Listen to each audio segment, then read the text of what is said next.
ಕರ್ತನ ಪರಿಶುದ್ಧ ನಾಮಕ್ಕೆ ಸ್ತೋತ್ರವಾಗಲಿ. ಬೆಳಗಿನ ಜಾವದಲ್ಲಿ ತಿರುಗೊಮ್ಮೆ ದೈವ ಸಾನ್ನಿಧ್ಯದಲ್ಲಿ ಸೇರಿ ಬರೋದಕ್ಕೆ ಕರ್ತನ ಕೊಟ್ಟಂತ ಕೃಪೆಗಾಗಿ ಕರ್ತನಿಗೆ ಸ್ತೋತ್ರ. ಹಲ್ಲೆಲೂಯಾ. ಇವತ್ತಿನ ದಿವಸವೂ ಕೂಡ ಕರ್ತನು ನಮಗೆ ಒಂದು ಸುಂದರವಾದ ದಿವಸವಾಗಿ ನಮಗೆ ಕೊಟ್ಟಿದ್ದಾನೆ, ಒಂದು ಕೃಪೆಯ ದಿವಸವಾಗಿ ಕೊಟ್ಟಿದ್ದಾನೆ. ದೇವರ ಕಾರ್ಯಗಳನ್ನು ಮಾಡುವುದಕ್ಕೆ, ದೇವರ ಒಂದು ಪ್ರತಿನಿಧಿಯಾಗಿ ಈ ಲೋಕದಲ್ಲಿ ಜೀವಿಸುವುದಕ್ಕೆ ಕರ್ತನು ಕೊಟ್ಟ ಕೃಪೆಗಾಗಿ ಸ್ತೋತ್ರ. ಹಲ್ಲೆಲೂಯಾ. ಈ ಸಮಯದಲ್ಲಿ ಇವತ್ತಿನ ದಿವಸದ ವಾಕ್ಯ ಧ್ಯಾನಕ್ಕಾಗಿ ಅಪೊಸ್ತಲರ ಕೃತ್ಯ 13ನೇ ಅಧ್ಯಾಯ 22ನೇ ವಚನಕ್ಕೆ ನಮ್ಮ ಸತ್ಯವೇದವನ್ನು ತಿರುಗಿಸೋಣ. ಅಪೊಸ್ತಲರ ಕೃತ್ಯ 13ನೇ ಅಧ್ಯಾಯ 22ನೇ ವಚನ. ವಾಕ್ಯ ಈ ರೀತಿಯಲ್ಲಿ ಹೇಳ್ತಾ ಇದೆ, ಆಮೇಲೆ ದೇವರು ಅವನನ್ನು ತೆಗೆದುಹಾಕಿ ದಾವಿದನನ್ನು ಅವರ ಮೇಲೆ ಅರಸನನ್ನಾಗಿ ಮಾಡಿ, ಈಶಾಯನ ಮಗನಾದ ದಾವಿದನು ನನಗೆ ಸಿಕ್ಕಿದನು, ಅವನು ನನಗೆ ಒಪ್ಪುವ ಮನುಷ್ಯನು, ಅವನು ನನ್ನ ಇಷ್ಟವನ್ನೆಲ್ಲ ನೆರವೇರಿಸುವನು ಎಂಬುದಾಗಿ ಅವನ ವಿಷಯದಲ್ಲಿ ಸಾಕ್ಷಿ ಹೇಳಿದನು. ಹಲ್ಲೆಲೂಯಾ. ಕರ್ತನ ಪರಿಶುದ್ಧ ನಾಮಕ್ಕೆ ಸ್ತೋತ್ರವಾಗಲಿ. ಈ ವಾಕ್ಯವನ್ನ ಈಗ ನಾವು ತುಂಡು ತುಂಡು ತುಂಡು ತುಂಡು ಮಾಡ್ಬೇಕು. ಹಲ್ಲೆಲೂಯಾ. ತುಂಡು ತುಂಡು ತುಂಡು ಮಾಡಲಿಲ್ಲ ಅಂತಂದ್ರೆ ನಾವು ಓದ್ಕೊಂಡು ಹೋದಂಗೆ, ಪೇಪರ್ ಓದ್ಕೊಂಡಂಗೆ ಓದ್ಕೊಂಡು ಹೋಗ್ತೀವಿ. ಹಲ್ಲೆಲೂಯಾ. ಮೊದಲನೇದಾಗಿ ಹೇಳ್ತಾ ಇದ್ದಾರೆ, ಆಮೇಲೆ ದೇವರು ಅವನನ್ನು, ಯಾರನ್ನ? ಸೌಲನನ್ನು ತೆಗೆದುಹಾಕಿ, ಯಾರನ್ನು? ದಾವಿದನನ್ನು ಅವರ ಮೇಲೆ, ಅವರಾದ್ರೆ ಯಾರು? ಇಸ್ರೇಲರ ಮೇಲೆ ಅರಸನನ್ನಾಗಿ ಮಾಡಿದನು. ಹಲ್ಲೆಲೂಯಾ. ಕರ್ತನ ಪರಿಶುದ್ಧ ನಾಮಕ್ಕೆ ಸ್ತೋತ್ರವಾಗಿ. ಮುಂದಿನ ವಾಕ್ಯಕ್ಕೆ ಹೋಗೋದಕ್ಕಿಂತ ಮುಂಚೆ ಈ ವಾಕ್ಯದಲ್ಲಿರುವಂತಹ ವಿಚಾರವನ್ನು ತಿಳಿದುಕೊಳ್ಳೋಣ. ಆಮೇಲೆ ಅಂದ್ರೆ ಇಸ್ರೇಲರು ಒಂದು ತನಗೆ ರಾಜರು ಅನ್ನುವಂತ ಕಾನ್ಸೆಪ್ಟೇ ಇಸ್ರೇಲ್ ದೇಶದಲ್ಲಿ ಇರಲಿಲ್ಲ. ಯಾರು ಮಾತಾಡ್ತಿದ್ರು? ರಾಜನು, ದೇವರು ಎಲ್ಲವೂ ಏನಾಗಿದ್ರು? ದೇವರೇ ಆಗಿದ್ರು. ಹಲ್ಲೆಲೂಯಾ. ಅವರಿಗೆ ಅದೃಶ್ಯವಾಗಿ ಕರ್ತನು ನಮ್ಮನ್ನು ನಡೆಸ್ತಾ ಇದ್ದಾನೆ ಅಂತ ಅನ್ಕೊಂಡು ಅವ್ರಿಗೆ ಗೊತ್ತಿಲ್ಲದೆ ಅವರು ಬೇರೆ ದೇಶದವರನ್ನೆಲ್ಲ ನೋಡಿ, ಬೇರೆ ದೇಶದ ಜನರನ್ನೆಲ್ಲ ನೋಡಿ, ನಮಗೂ ಒಬ್ಬ ರಾಜ ಬೇಕು ಅಂತ ಅನ್ಕೊಂಡು ಕೇಳೋದು. ಹಲ್ಲೆಲೂಯಾ. ಮಾಡಿದ್ದು ಸರಿನಾ ತಪ್ಪ? ಯಾರ ಕೈಯಲ್ಲಿ ಅಧಿಕಾರ ಇತ್ತು? ದೇವರ ಕೈಯಲ್ಲಿತ್ತು. ದೇವರ ಕೈಯಲ್ಲಿ ಇರ್ತದಂದ್ರೆ ಆತನು ಯಾರಾಗಿದ್ದಾನೆ? ಆತನು ನ್ಯಾಯಾಧಿಪತಿ ಆಗಿದ್ದಾನೆ. ಹಲ್ಲೆಲೂಯಾ. ತನ್ನ ಇಷ್ಟ ಬಂದ ರೀತಿಯಲ್ಲಿ ಯಾರ ಮನಸ್ಸನ್ನು ಅರ್ಥ ಮಾಡಿಕೊಳ್ಳದೆ ಆತನು ನ್ಯಾಯವನ್ನು ಸ್ಥಾಪಿಸುವವನಲ್ಲ. ಅಲ್ಲಿ ಏನು ನ್ಯಾಯ ಸ್ಥಾಪಿಸಬೇಕಾಗಿದೆಯೋ ಅದನ್ನ ಸ್ಥಾಪಿಸುವ ದೇವರಾಗಿದ್ದಾನೆ. ಹಲ್ಲೆಲೂಯಾ. ಆತನ ಇನ್ನೊಂದು ಸ್ವಭಾವ, ಆತನ ಜೀವ ಸ್ವರೂಪನಾಗಿದ್ದಾನೆ, ಆತನು ಪ್ರೀತಿ ಸ್ವರೂಪನಾಗಿದ್ದಾನೆ. ಹಲ್ಲೆಲೂಯಾ. ಆತನು ಕರುಣೆ ಉಳ್ಳವನಾಗಿದ್ದಾನೆ, ಆತನು ದಯಾಪರನಾಗಿದ್ದಾನೆ, ಆತನು ನಮ್ಮನ್ನ ಎಲ್ಲಾ ಸಮಯದಲ್ಲಿ ಕಾಯುವ ದೇವರಾಗಿದ್ದಾನೆ, ನಮ್ಮನ್ನ ಬಲಪಡಿಸುವ ದೇವರಾಗಿದ್ದಾನೆ, ಆತನು ನಂಬಿಗಸ್ತನಾಗಿದ್ದಾನೆ. ಹಲ್ಲೆಲೂಯಾ. ಆತನು ಕೃಪೆ ಉಳ್ಳವರಾಗಿದ್ದಾನೆ. ಹಲ್ಲೆಲೂಯಾ. ನಮ್ಮನ್ನ ಆತನ ದೇಹಕ್ಕಿಂತ, ಆತನ ಮಗನಿಗಿಂತ ನಮ್ಮನ್ನ ಹೆಚ್ಚಾಗಿ ಪ್ರೀತಿಸುವ. ಅದಕ್ಕೋಸ್ಕರವಾಗಿ ಕೆಲವು ಬಾರಿ ನಮಗೆ ದೇವರ ಅಧ್ಯಕ್ಷತೆ ಇಷ್ಟ ಆಗಲ್ಲ. ಅದಕ್ಕೋಸ್ಕರವಾಗಿ ಮನುಷ್ಯನಿಗೆ ಕೊಡ್ತೇವೆ, ನಮ್ಮ ಮೇಲೆ ಇರುವಂತಹ ಹಿರಿಯ ಅಧಿಕಾರಿಗೆ ಕೊಡ್ತೇವೆ, ನಮ್ಮ ಮನೆಯಲ್ಲಿರುವಂತ ಯಜಮಾನನಿಗೆ ಕೊಡ್ತೇವೆ. ನೀನೇ ನನ್ನ ಯಜಮಾನ ಅಂತ ಅನ್ಕೊಂಡು ಹೇಳ್ತೇವೆ. ಎಲ್ಲ ಡಿಸಿಷನ್ ಅವ್ರು ಹೇಳ್ದಂಗೆ ನಡೆಯುತ್ತೆ, ದೇವರು ಹೇಳ್ದಂಗೆ ನಡೆಯೋದಿಲ್ಲ. ಯಾವಾಗ ನಾವು ದೇವರಲ್ಲಿದ್ದಂತ ಅಧಿಕಾರವನ್ನ ನಮ್ಮ ಕಣ್ಣಿಗೆ ಕಾಣುವಂತ, ನಮ್ಮ ಮುಂದೆ ಕಾಣುವಂತ ಮನುಷ್ಯನಿಗೆ ಕೊಟ್ಟು ದೇವರನ್ನ ವಿಚಾರಿಸದೆ ಮನುಷ್ಯನ ಯಾವ ರೀತಿಯಲ್ಲಿ ಹೇಳ್ತಾನೋ ನಾವು ಮಾಡ್ತಾ ಹೋಗ್ತೇವೋ, ನಮ್ಮ ಮನೆ ಆವಾಗಲೇ ಅಧ್ವಾನ ಆಗೋದು, ನಮ್ಮ ಸಭೆ ಆವಾಗಲೇ ಅಧ್ವಾನ ಆಗೋದು, ನಮ್ಮ ಪಟ್ಟಣ ಆವಾಗಲೇ ಅಧ್ವಾನ ಆಗೋದು, ನಮ್ಮ ರಾಜ್ಯ ಆವಾಗಲೇ ಅಧ್ವಾನ ಆಗೋದು, ನಮ್ಮ ದೇಶ ಆವಾಗಲೇ ಅಧ್ವಾನ ಆಗೋದು. ಹಲ್ಲೆಲೂಯಾ. ಅದಕ್ಕೋಸ್ಕರವಾಗಿ ಇವತ್ತಿನ ನಾವೇ ಪ್ರಶ್ನೆ ಮಾಡಿಕೊಳ್ಳೋಣ, ನಮ್ಮ ಮನೆಯಲ್ಲಿ, ನಮ್ಮ ಉದ್ಯೋಗದ ಸ್ಥಳದಲ್ಲಿ ಅಧಿಕಾರ ಯಾರ ಕೈಯಲ್ಲಿದೆ? ದೇವರ ಕೈಯಲ್ಲಿದ್ರೆ ಈ ಎಲ್ಲಾ ಕ್ಯಾರೆಕ್ಟರ್ಗಳು ನಾವು ಬಾಯಲ್ಲಿ ಹೇಳಿದ್ವಿ ನೋಡಿ, ಅಂತ ವ್ಯಕ್ತಿಯಾಗ ಆತನು ನ್ಯಾಯವನ್ನು ತೀರಿಸುವ ದೇವರಾಗಿದ್ದಾನೆ. ಹಲ್ಲೆಲೂಯಾ. ಆತನು ನಮ್ಮನ್ನ ಕರುಣಿಸುವ ದೇವರಾಗಿದೆ. ನಾವು ತಪ್ಪು ಮಾಡಿದಾಗಲೂ ಕೂಡ ಕರುಣೆಯಿಂದ ನೋಡುವ ದೇವರು. ಮನುಷ್ಯ ಕರುಣೆಯಿಂದ ನೋಡೋದಿಲ್ಲ, ಸಡನ್ ಆಗಿ ಬೈದು ಬಿಡ್ತಾನೆ, ಸಡನ್ ಆಗಿ ಶಿಕ್ಷೆಯನ್ನ ಘೋಷಿಸ್ತಾನೆ. ನೀನು ಹಿಂಗಾಗಬೇಕು ಅಂತ ಅನ್ಕೊಂಡು ಹೇಳ್ತಾರೆ. ಕಾನೂನಿಗೆ ಹೋಗ್ತೀಯಾ, ಕಾನೂನಲ್ಲಿ ಇದಿದೆ, ಈ ತಪ್ಪಿಗೆ ಈ ರೀತಿಯ ಶಿಕ್ಷೆ ಇದೆ. ಅದಕ್ಕೋಸ್ಕರವಾಗಿ ಕೆಲವು ಸರಿ ಏನ್ ಮಾಡ್ತೇವೆ ನಾವು, ಫಸ್ಟ್ಗೆನೆ ಇತ್ಯಾರ್ಥಕ್ಕೆ ಅಂತ ಅನ್ಕೊಂಡು ಅಥವಾ ನ್ಯಾಯ ಕೇಳ್ಕೊಂಡು ಎಲ್ಲ ಹೋಗ್ತೀವಿ ಅಂತಂದ್ರೆ ಸಭೆ ಒಳಗಡೆ ಬರೋದಿಲ್ಲ, ಹೊರಗಡೆ ಹೋಗ್ತೀವಿ. ನೀವು ಯಾವಾಗ ಹೊರಗಡೆ ಹೋಗ್ತೀರೋ ಬೇರೆ, ಹೊರಗಡೆ ಅಲ್ಲಿ ನ್ಯಾಯನೂ ಸಿಗಬಹುದು, ಅನ್ಯಾಯನೂ ಆಗಬಹುದು. ಕಾನೂನಿದೆ, ಆದರೆ ಕೊಡುವವನು ನ್ಯಾಯನು ನಿಮಗೆ ಕೊಡಬಹುದು, ಅನ್ಯಾಯನು ಕೊಡಬಹುದು. ಹಲ್ಲೆಲೂಯಾ. ಅದಕ್ಕೋಸ್ಕರವಾಗಿ ಮೊದಲು ಮನೆಯಲ್ಲಿ ಚರ್ಚೆ ಆಗಬೇಕು, ತದನಂತರ ಎಲ್ಲಿ ಚರ್ಚೆ ಆಗಬೇಕು? ಸಭೆಯ ಮಧ್ಯದಲ್ಲಿ ಅದು ಚರ್ಚೆ ಆಗಬೇಕು. ಆ ಸಭೆಯಲ್ಲಿ ಚರ್ಚೆ ಆಗಲು ಕೂಡ ಒಂದನ್ನು ನೀವು ನೆನಪಿನಲ್ಲಿ ಇಟ್ಟುಕೊಳ್ಬೇಕು, ನ್ಯಾಯವನ್ನ ಕೊಡುವವರಿಗೆ ಯಾವುದೇ ಕಾರಣಕ್ಕೂ ಅನ್ಯಾಯಕ್ಕೆ ಒತ್ತಾಯ ಪಡಿಸಕೂಡದು. ಅದರಲ್ಲಿ ಬ್ಲೆಸ್ಸಿಂಗ್ ಇಲ್ಲ. ಹಲ್ಲೆಲೂಯಾ. ಅದಕ್ಕೆ ಆಶೀರ್ವಾದ ಇಲ್ಲ. ಅದಕ್ಕೋಸ್ಕರ ನ್ಯಾಯವನ್ನ ಕೊಡುವವರ ಮುಂದೆ ನೀವು ಏನು ಹೇಳ್ತೀರೋ ನಾವು ಅದನ್ನು ಪಾಲಿಸ್ತೀವಿ. ಅದನ್ನೂ ಹೇಳ್ತಾರೆ ಕೆಲವರು, ನೀವೇನು ಹೇಳ್ತೀರೋ ಅದನ್ನೇ ಮಾಡ್ತೀವಿ ಅಂತಾರೆ. ಆದರೂ ಕೂಡ ಹಿಂಗೊಂದು ಹೇಳಿ ಅಂತ ಅನ್ಕೊಂಡು ಹೇಳ್ತಾರೆ. ಇದು ಮನುಷ್ಯನ ಸ್ವಭಾವ. ಮೊದಲು ಮಾತಾಡೋ ಬಹಳ ಒಳ್ಳೆಯವನು, ನೀವೇನು ಹೇಳ್ತೀರೋ ಅದನ್ನೇ ಮಾಡ್ತೀವಿ ಪಾಸ್ಟ್ರೆ ಅಂತಾರೆ. ಆದ ನಂತರ ಹೇಳಿದ ಕೂಡಲೇ ಇನ್ನೊಂದೇನಾದ್ರೂ ರೀಸನ್ ಹೇಳ್ತಾರೆ. ಅದಲ್ಲ ನ್ಯಾಯ. ಕರ್ತನ ನೋಡ್ರಿ, ನಾವು ದೇವರಲ್ಲಿ ಭಯಪಡೋ ಜೀವಿಸುವಂತ ಮನುಷ್ಯ. ಒಂದು ಚಿಕ್ಕ ಇನ್ಸಿಡೆಂಟ್ ಹೇಳ್ತೀನಿ. ನಿನ್ನೆ ದಿವಸ ನಡೆದಿರುವಂತ ವಿಚಾರ ಅಂದ್ರೆ, ನಾವು ಒಳ್ಳೆಯವರು, ನಮಗಿಂತ ಒಳ್ಳೆಯವರು ಯಾರು ಇಲ್ಲ, ನಮಗಿಂತ ಒಂದು ಸುಭಕರು ಯಾರು ಇಲ್ಲ ಅಂತ ಹೇಳ್ತಾರಲ್ಲ, ಆ ರೀತಿಯ ವಿಧಾನ ಪ್ರಚುರಪಡಿಸ್ತಾ ಹೋಗ್ತಾ ಇಲ್ಲ. ದೇವ ಭಯ ನಮಗಿದೆ. ಹಲ್ಲೆಲೂಯಾ. ಮಲಗದಾಗ ನಿದ್ರೆ ಬರಬೇಕು ಅಂತಂದ್ರೆ ಆ ದೇವ ಭಯ ನಮ್ಮಿಂದ ಹೊರಟು ಹೋಗ್ಬೇಕು. ಏನಾಗುತ್ತೋ ಏನಾಗುತ್ತೋ ಏನಾಗುತ್ತೋ ಅಂತ ಅನ್ಕೊಂಡು ಈ ರೀತಿ ನಾನು ಮಾಡಿದ್ರೆ ನಾಳೆ ದಿವಸ ಏನಾಗುತ್ತೋ ಅನ್ನೋ ರೀತಿಯಲ್ಲಿ ನಾವು ದೇವರಿಗೆ ಭಯಪಟ್ಟು, ಕೆಲವು ಸರಿ ಏನಾಗುತ್ತೆ, ಪರಿಸ್ಥಿತಿ ಸಂದರ್ಭ ಅನುಗುಣವಾಗಿ ನಮ್ಮ ಮನಸ್ಸಿಗೆ ಅದು ಗೋಚರವಾಗಿರೋದಿಲ್ಲ. ಗೋಚರ ಬಂದಾಗ ನಾವು ಅದನ್ನು ಸರಿಪಡಿಸಿಕೊಡಬಾರದು. ನಿನ್ನೆ ಒಬ್ಬರಿಗೆ ಊಟ ಶಾರ್ಟೇಜ್ ಆದಂತ ಟೈಮಲ್ಲಿ ಅವ್ರೇನೋ ಸ್ವಲ್ಪ ನಾನು ಮನೆಗೆ ತಗೊಂಡು ಹೋಗ್ಬೇಕು ಅಂತ ಅನ್ಕೊಂಡು ಕೇಳಬಾರ್ದು ಆದ್ರೆ ಕೇಳಿದ್ರು ಪಾಪ ಪ್ರೀತಿ. ಯಾಕಂದ್ರೆ ನಮ್ಗೆ ಆ ಟೈಮಲ್ಲಿ ನಮ್ಗೆ ಉಳಿದಂತ ಸಮಯದಲ್ಲಿ ಅವ್ರಿಗೆ ಕೊಟ್ಟು ಕಳಿಸೋರು. ಸೊ ಅದಕ್ಕೋಸ್ಕರವಾಗಿ ಅವರಿಗೆ ನಾವು ಕೊಡಕ್ಕೆ ಅಂತ ಅನ್ಕೊಂಡು ಇದು ಮಾಡೋದಾಗ ನಮ್ಗೆ ಗಡಿಬಿಡಿ, ಅಲ್ಲಿ ಶಾರ್ಟೇಜ್ ಇಲ್ಲಿ ಶಾರ್ಟೇಜ್, ಅದು ಚರ್ಚೆ ಇದು ಚರ್ಚೆ, ಈ ರೆಸ್ಪಾನ್ಸಿಬಿಲಿಟಿ ಅದು ರೆಸ್ಪಾನ್ಸಿಬಿಲಿಟಿ ಅಂತ ಅನ್ಕೊಂಡು ಮಾಡೋದ್ರ ಸಂದರ್ಭದಲ್ಲಿ ಕೊನೆಗೆ ಅವರಿಗೆ ಕೊಡೋದಕ್ಕೆ ಆಗ್ಲಿಲ್ಲ. ಅವ್ರು ಯಾವುದೋ ಒಂದು ಚಿಕ್ಕದು ಇದರಲ್ಲಿ ಪಟ್ಟಣದಲ್ಲಿ ಇಟ್ಕೊಂಡು ಅವ್ರು ಹೋದ್ರು. ಆದ್ಮೇಲೆ ಅದೇ ಒಂದು ಮನಸ್ಸಲ್ಲಿ ಚುಚ್ಚಲಿಕ್ಕೆ ಸ್ಟಾರ್ಟ್ ಆಯ್ತು. ಅವತ್ತಿನ ದಿವಸ ಅವರು ಮನೆಗೆ ಹೋದಾಗ ಎಷ್ಟು ಚೆನ್ನಾಗಿ ನಮ್ಮನ್ನ ಸತ್ಕಾರ ಮಾಡಿದ್ರು, ಎಷ್ಟು ಜನ ನಮ್ಮನ್ನ ಪ್ರೀತಿಯಿಂದ ನೋಡ್ಕೊಂಡ್ರು, ಎಷ್ಟು ಚೆನ್ನಾಗಿ ನಮಗೆ ಒಂದು ಚೆನ್ನಾಗಿ ಅವ್ರು ನಮ್ಮನ್ನ ಕೊಟ್ಟು ಕಳಿಸಿದ್ರು ಅಂತ ಅನ್ಕೊಂಡು ಅಂದಾಗ ಯಾವಾಗ ಚುಚ್ಚಕ್ಕೆ ಸ್ಟಾರ್ಟ್ ಆಯ್ತೋ ನೋಡ್ರಿ, ಕೇಳೋನು ಈಗ ನಮ್ಗೆ ಏನಾದ್ರೂ ಒಬ್ಬರು ವ್ಯಕ್ತಿಯಿಂದ ವಸ್ತು ಬೇಕಂದ್ರೆ ನಾವು ಪದೇ ಫೋನ್ ಮಾಡ್ತೀವಿ. ಆದ್ರೆ ನಮ್ಮ ಪರಿಸ್ಥಿತಿ ಹೆಂಗಾಯ್ತು ಅಂದ್ರೆ, ಕೊಡೋರಿಗೇನೆ ಅವ್ರನ್ನ ರಿಸೀವ್ ಮಾಡ್ತಿಲ್ಲ ಅಂದ್ರೆ ಪದೇ ಫೋನ್ ಮಾಡ್ತಾ ಇದೀವಿ. ಲಾಸ್ಟಿಗೆ ನಾನು ಹೇಳಿದೆ, ಬೇಡ ಸುಮ್ಮನೆ ಏನಕ್ಕೆ, ಅವ್ರು ಏನು ಬಿಸಿ ಇದಾರೆ ಏನಂತ ಅನ್ಕೊಂಡು ಅಂದಾಗ ಮತ್ತೊಂದ್ಸರಿ ಫೋನ್ ಮಾಡಿದಾಗ ಸಿಕ್ಕರು. ಅವ್ರ ಮಗಳು ಸಿಕ್ಕಿದಾಗ ಅವ್ರಿಗೆ ಬಾಕ್ಸ್ ಅಲ್ಲಿ ಹಾಕಿ ತಗೊಂಡೋಗಿ ಊಟನ ಕೊಟ್ಟು ನಂತರ ಒಂದು ಸಮಾಧಾನ. ಹಲ್ಲೆಲೂಯಾ.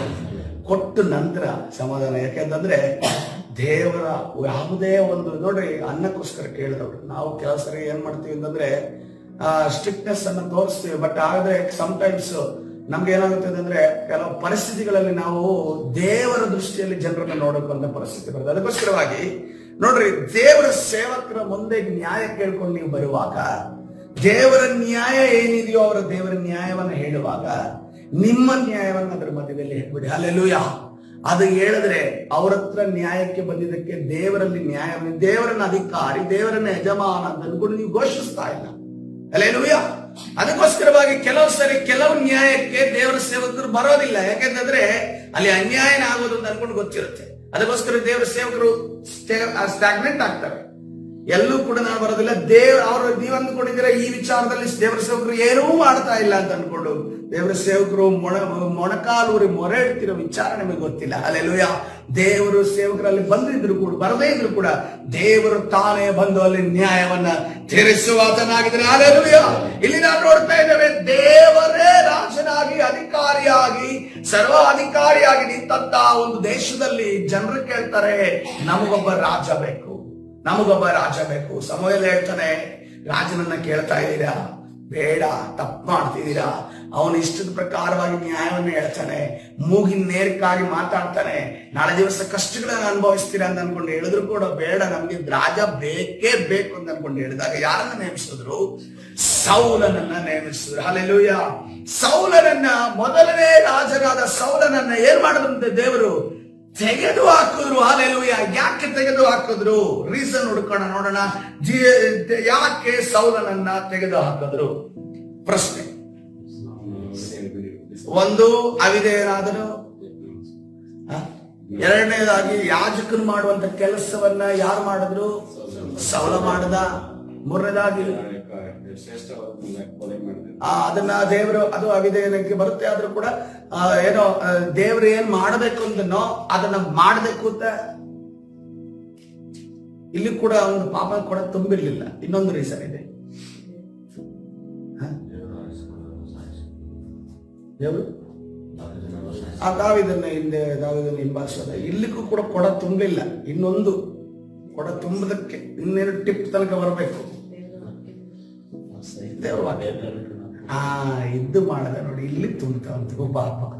ಇಲ್ಲಿ ಪಾಪ ಒಂದು ಕರೆಕ್ಟ್ ಆಗಿ ಆ ಒಂದು ಕೊಡ ಕಂಪ್ಲೀಟ್ ಆಗಿ ತುಂಬ. ಎಲ್ಲಿ ಮೊದಲನೇ ಪೂರ್ವಕಾಲ ವೃತ್ತಾಂತ 10ನೇ ಅಧ್ಯಾಯ 13ನೇ ವಚನವನ್ನು ನೋಡುವಾಗ ಅಲ್ಲಿ ನೋಡ್ರಿ ಕರೆಕ್ಟ್ ಆಗಿ ಬರೆಯಲ್ಪಟ್ಟಿದೆ ರೀಸನ್ನ. ಮೊದಲನೇ ಪೂರ್ವಕಾಲ ವೃತ್ತಾಂತ 10ನೇ ಅಧ್ಯಾಯ 13-14 ನೋಡುವಾಗ, ಸೌಲನು ಯೆಹೋವನ ಮಾತನ್ನು ಕೇಳದೆ, ಒಂದನೇದಾಗಿ ಕೇಳದೆ ಅಂತಂದ್ರೆ ಅವಿಧೇಯನಾಗಿ ನಡೆದ. ಆತನಿಗೆ ವಿರೋಧವಾಗಿ, ಎಗೇನ್ಸ್ಟ್ ಆಗಿ, ಎಗೇನ್ಸ್ಟ್ ಅಂದ್ರೆ ಯಾರು ನಡಿಬೇಕಾಗಿದ್ದು? ಶತ್ರುಗಳು, ದೇವರ ಶತ್ರುಗಳು. ಅಂದ್ರೆ ದೇವರ ಶತ್ರು ಯಾರಾಗಿದ್ದಾನೆ?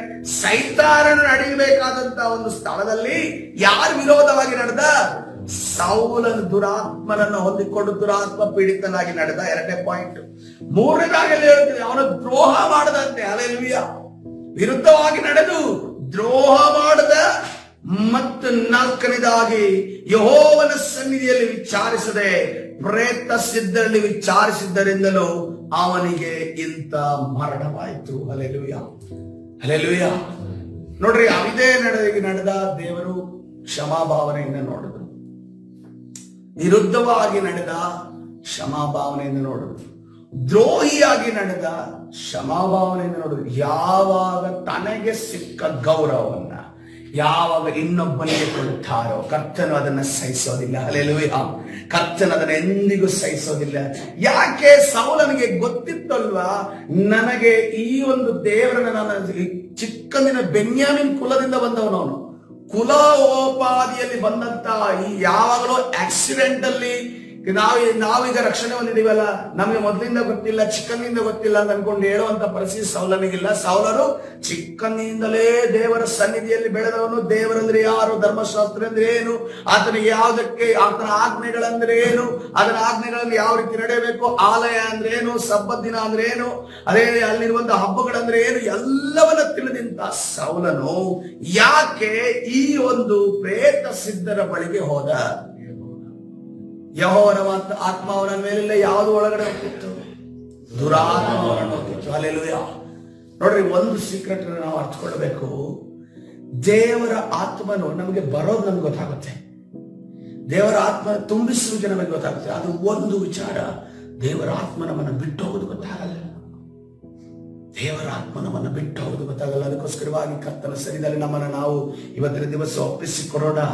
ದೇವರ ಆತ್ಮ ಬಿಟ್ಟೋಯ್ತು ಅಂತಂದ್ರೆ, ನಾನು ಯಾಕೆ ಹೀಗೆ ಮಾಡಿದೆ, ನಾನು ಯಾಕೆ ಹಿಂಗ್ ಮಾಡಿದೆ, ನಾನು ಯಾಕೆ ಹಿಂಗ್ ಮಾಡಿದೆ ಅಂತ ಅನ್ಕೊಂಡು ನಮ್ಮನ್ನೇ ಪ್ರಶ್ನೆ ಕೇಳುವಂತ ಪ್ರಶ್ನೆ ಬರುತ್ತೆ. ನೋಡ್ರಿ, ದೇವರು ಯಾವಾಗ ಹೆಚ್ಚಾಗಿ ನಿಮ್ಮ ಮೇಲೆ ಅಥವಾ ನಿಮ್ಮ ಒಂದು ನಿಮ್ಮ ವಿರುದ್ಧವಾಗಿ ಕೋಪೋದ್ರೇಕ ಅವನ ಮೇಲೆ ಒಬ್ಬ ವ್ಯಕ್ತಿಯ ಮೇಲೆ ಯಾವಾಗ ಬರೋದೆಂದು ನೋಡುವಾಗ, ಯಾವಾಗ ತನಗೆ ಸಲ್ಲತಕ್ಕ ಗೌರವನ್ನ ಯಾವುದಾದ್ರೂ ವಿಗ್ರಹಕ್ಕೆ ಅಥವಾ ಮನುಷ್ಯನಿಗೆ ಯಾವುದಾದ್ರೂ ವಿಚಾರಕ್ಕೆ ಕೊಟ್ಟಾಗ ಅಲ್ಲಿ ನಮ್ಮ ಪಾಪದ ಕೊಡ ತುಂಬಿತು ಅಂತ ಅನ್ಕೊಂಡು ಲೆಕ್ಕ. ಸೈತಾನ ಏನ್ ಮಾಡ್ತಾನೆ ಗೊತ್ತಾ? ಅಲ್ಲಿ ತನಕ ಮಾಡ್ತಾನೆ ಇರ್ತಾನೆ ಅವನ ಕಾರ್ಯಗಳನ್ನ. ವಿರೋಧವಾಗಿ ಮಾಡಪ್ಪ, ಸೌಲನನ್ನ ವಿರೋಧವಾಗಿ ನಿಲ್ಲಿಸಿದ, ದ್ರೋಹಿಯನ್ನಾಗಿ ಮಾಡಿದ, ಅವಿಧೇಯನಾಗಿ ನಡೆಸಿದ, ಯಜ್ಞವನ್ನ ಸಮರ್ಪಿಸಿದ, ಯಾವುದು ಮಾಡಬಾರ್ದು ಮಾಡಿಸ್ದ. ಅಲ್ಲಿ ತನಕನೂ ಏನಾಗಲಿಲ್ಲ. ದಾವೀದನ ಹಿಂದೆ ಓಡಿಸ್ದ. ಅದಂದ್ರೆ ಯೋನಾಥನನ್ನು ಸಿಟ್ಟು ಮಾಡಂಗ್ ಮಾಡ್ದ. ಯೋನಾಥನ ಸಹಾಯಕ್ಕೆ ನಿಂತಾಗ ಅವನ ವಿರುದ್ಧವಾಗಿ ಕೂಡ ಸೌಲ ಮಾತಾಡ್ದ. ಇಲ್ಲಿ ತನಕನೂ ದೇವರು ಕ್ಷಮಾಭಾವನೆಯಿಂದ, ಕರುಣೆಯಿಂದ ಆತನಿದ್ದನು. ಯಾವಾಗ ಆತನು ಪ್ರೇತ ಸಿದ್ಧರ ಬಳಿಗೆ ಹೋದನೋ, ಯಾವುದನ್ನ ಮಾಡಬಾರದು, ಯಾವುದನ್ನ ಇಸ್ರೇಲ್ ದೇಶದಲ್ಲಿ ಒಂದು ಕೂಡ ಇರಬಾರದು ಅಂತ ಅನ್ಕೊಂಡಿತ್ತೋ ಅದನ್ನ ಅವಲಂಬಿಸಿದನು. ಅಲ್ಲಿಗೆ ಅವನ ಪಾಪದ ಕೊಡ ತುಂಬಿತು. ಅಲ್ಲಿ ಏನ್ ಮಾಡಿದನು? ಕರ್ತನು ಯೆಹೋವನು ಅವನನ್ನ ಕೊಲ್ಲಿಸಿ ರಾಜ್ಯವನ್ನು ಈಶಾಯನ ಮಗನಾದ ದಾವೀದನಿಗೆ ಒಪ್ಪಿಸಿದನು. ಹಲ್ಲೆಲೂಯಾ. ಕರ್ತನ ಪರಿಶುದ್ಧ ನಾಮಕ್ಕೆ ಸ್ತೋತ್ರವಾಗಲಿ. ಇವತ್ತಿನ ದಿವಸ ನಮ್ಮನ್ನು ನಾವು ಕರ್ತನ ಕರಗಳಿಗೆ ಸಮರ್ಪಿಸೋಣ. ಬೇರೆ ಯಾವುದಾದರೂ ಇಂಥ ಕಾರ್ಯಗಳು ನಮ್ಮಲ್ಲಿದೆಯಾ ಅನ್ನೋದನ್ನ ನಾವು ಅವಲೋಕಿಸ್ಬೇಕು. ಇಲ್ಲಿ ನಾವು ಅಂದ್ಕೊಂಡಿದ್ದೀವಿ ನೋಡ್ರಿ, ಒಂದನ್ನು ನಾವು ಅರ್ಥ ಮಾಡ್ಕೋಬೇಕು. ರಾಜನ ಸ್ಥಾನ ಇತ್ತು, ರಾಜನ ಸ್ಥಾನವನ್ನು ತೆಗೆದು ಅವನು ಮಂತ್ರಿನೋ ಅಥವಾ ಆ ಸೈನಿಕನೋ ಕೊಂಡಿಲ್ಲ. ಸೈತಾನ ಹಂಗ್ ಮಾಡೋದಿಲ್ಲ. ರಾಜನ ಸ್ಥಾನಕ್ಕೆ ತಗೊಂಡೋಗ್ತಾರೆ. ನೀನ್ ನಿಲ್ತಿರ್ತೀಯಲ್ಲ, ಅಲ್ಲಿಂದ ಫಿನಿಶ್, ನೀನು ಔಟ್ ಆಗ್ಬೇಕು. ನಿನ್ನನ್ನು ಕೆಳಗಡೆ ತಂದು ಡಿಮೋಷನ್ ಮಾಡಿ ಇರಿಸೋದಿಲ್ಲ ಅವನು.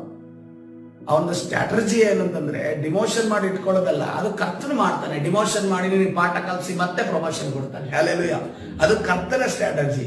ಆದ್ರೆ ಸೈತಾನ ಏನ್ ಮಾಡ್ತಾನೆ ಗೊತ್ತಾ, ಒಂದು ಸ್ಥಾನದಲ್ಲಿ ನೀನು ಇರೋದಾದ್ರೆ ಆ ಸ್ಥಾನದಲ್ಲಿ ಕೆಳಗಡೆ ಹಾಕದ ಕೂಡಲೇ ನೀನು ಚರ್ಚಿಂದ ಹೊರಗಡೆನೆ ಬಿಸಾಕೋದು, ದೇವರ ಕೃಪೆಯಿಂದ ಹೊರಗಡೆನೆ ಬಿಸಾಕೋದು, ದೇವರ ದಯೆಯಿಂದ ಹೊರಗಡೆನೆ ಬಿಸಾಕೋದು. ದೇವರ ದಯೆ ಹೊಂದದೇ ಇರುವಂತಹ ಅನೇಕ ಜನರು ಪ್ರಿಯರೇ, ಕ್ಯಾನ್ಸರ್ ರೋಗದಲ್ಲಿ, ಕಷ್ಟದಲ್ಲಿ, ನೋವಿನಲ್ಲಿ, ಬಾಧೆಯಲ್ಲಿ, ಮಾಟ ಮಂತ್ರದ ಶಕ್ತಿಯಲ್ಲಿ ತಾನಗಿರುವಂತಹ ಸ್ವಾಸ್ಥ್ಯವನ್ನ ತಾನೇ ಅನ್ವಯಿಸಕ್ಕಾಗ್ತಿಲ್ಲ. ಕಣ್ಣು ಮುಂದೆ ಇರುವಂತಹ ಸ್ವಾಸ್ಥ್ಯವನ್ನ ತಾನೇ ಅನ್ವಯಿಸಕ್ಕಾಗ್ತಿಲ್ಲ. ಪ್ರತಿದಿನವೂ ಕೂಡ ಅವರ ಮೇಲೆ ಮಾಟ ನಡೀತಾ ಇದೆ. ಯಾಕೆ ಮಾಟ ಹತ್ತುತ್ತಾ ಇದೆ ಅಂತ ದೇವರ ಕೃಪೆಯನ್ನು ಅವರು ಕಳೆದುಕೊಂಡಿದ್ದಾರೆ, ದೇವರ ದಯೆಯನ್ನು ಕಳೆದುಕೊಂಡಿದ್ದಾರೆ. ಇವತ್ತಿನ ದಿವಸ ನಮ್ಮನ್ನು ನಾವು ಕರ್ತನ ಕರಗಳಿಗೆ ಸಮರ್ಪಿಸೋಣ. ಬೇರೆ ಕರಗಳನ್ನು ಎತ್ತೋಣ, ನಾವು ಕರ್ತನ ಸನ್ನಿಧಾನ ನಮ್ಮನ್ನು ಒಪ್ಪಿಸಿಕೊಳ್ಳೋಣ. Hallelujah. Thank you Jesus, thank you Jesus. Hallelujah. ಪರಿಶುದ್ಧನಾದ ದೇವರ ನಾಮಕ್ಕೆ ಸ್ತೋತ್ರ. ನೀನು ಕೃಪಾ ಪೂರ್ಣನಲ್ವ ಸ್ವಾಮಿ, ನೀನು ಕರುಣೆ ಉಳ್ಳವನಲ್ಲ, ದಯಾಪರನಾದ ದೇವರೇ, ಸಮಾಧಾನದ ಪ್ರಭುವೇ, ಈ ಸಮಯದಲ್ಲಿ ನಮ್ಮ ಮಧ್ಯದಲ್ಲಿ ನೀನು ಇಳಿದು ಬಾ ಯೇಸುವೇ. ಕರ್ತನೇ ರಾಜ ಪರಿಶುದ್ಧ, ನಿನ್ನನ್ನೇ ಅವಲಂಬಿತರಾಗಿದ್ದೇವೆ, ನಿನ್ನನ್ನೇ ನೋಡ್ತಾ ಇದ್ದೇವೆ. ಕರ್ತನೇ ರಾಜ, ನಾವು ನಮ್ಮ ಮೇಲೆ ಯಾವ ರಾಜರನ್ನಾಗಲಿ ಯಾವ ದೇವರುಗಳನ್ನಾಗಲಿ ಕೇಳ್ತಾ ಇಲ್ಲ. ನೀನೊಬ್ಬನೇ ನಮ್ಮ ದೇವರು, ನೀನೊಬ್ಬನೇ ರಾಜನಾಗಿದ್ದಿ, ನೀನೊಬ್ಬನೇ ಯಜಮಾನನು, ನೀನೊಬ್ಬನೇ ಅರಸನು, ನೀನೊಬ್ಬನೇ ನಮ್ಮನ್ನು ಬಲಪಡಿಸುವ ದೇವರು ಸ್ವಾಮಿ. ಆದರೆ ನಾವು ನಿನ್ನ ವಿರುದ್ಧವಾಗಿ ನಡೆಯದೆ, ನಾವು ನಿನಗೆ ವಿರುದ್ಧವಾಗಿ ದ್ರೋಹಿಗಳಾಗಿ ನಡೆಯದೆ, ಕರ್ತನೇ ಯಾವ ದುರಾತ್ಮರ ಬಳಿಗೆ ಕರ್ತನೇ ಸಹಾಯ ಕೇಳುವುದಕ್ಕೆ ಹೋಗದೆ, ನಿನ್ನನ್ನೊಬ್ಬನನ್ನೇ ಅವಲಂಬಿಸಿ ನಡೆಯುವಾಗೆ ನೀನು ಕಾರ್ಯ ಮಾಡುವುದಕ್ಕಾಗಿ ಸ್ತೋತ್ರ. ವಿರೋಧವಾಗಿ ಕಾರ್ಯ ಮಾಡುವಂತ ಎಲ್ಲ ಸೈತಾನನ ಕಾರ್ಯಗಳು, ಸೈತಾನನ ಆಲೋಚನೆ, ದುರಾತ್ಮನ ಕಾರ್ಯಗಳನ್ನ ನಜರೇತಿನ ಯೇಸುವಿನ ನಾಮದಲ್ಲಿ ಬಂಧಿಸಿ ಮುರಿದಾಕ್ತಾರೆ. ಬಿಡುಗಡೆ ಉಂಟು ಮಾಡಿ ನಡೆಸು, ಬಲಪಡಿಸು. ನಿನ್ನ ಪ್ರಸನ್ನತೆಯಿಂದ ತುಂಬು ಸ್ವಾಮಿ. ಕರ್ತನೇ, ನಮ್ಮ ಪ್ರಾರ್ಥನೆ ಕೇಳಿದಕ್ಕಾಗಿ ಕರ್ತನಾದ ಯೇಸು ಸ್ವಾಮಿ ಸಭೆ ಪ್ರಾರ್ಥಿಸಿ ಹೊಂದಿಕೊಳ್ತೇನೆ. ಜೀವ ಉಳ್ಳ ತಂದೆ,